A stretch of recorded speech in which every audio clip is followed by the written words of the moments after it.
পটুয়াখালীর কুয়াকাটা সমুদ্রা গোসলে নেমে ঢেউয়ের তোড়ে নিখোঁজের সোয়া ৩ ঘণ্টা পর খুলনার তরুণ মিয়া সামাদ সিদ্দিকীর মরদেহ উদ্ধার করা হয়েছে।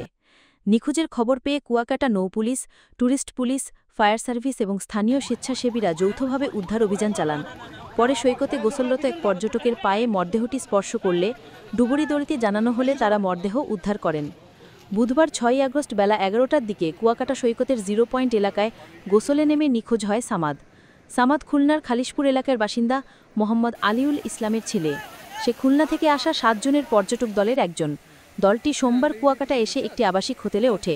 বুধবার সকালে তাদের মধ্যে ৫ জন সৈকতে গোসলে নামলে সাঁতার না জানা সামাদ ঢেউয়ের তোড়ে সাগরে তলিয়ে যায়।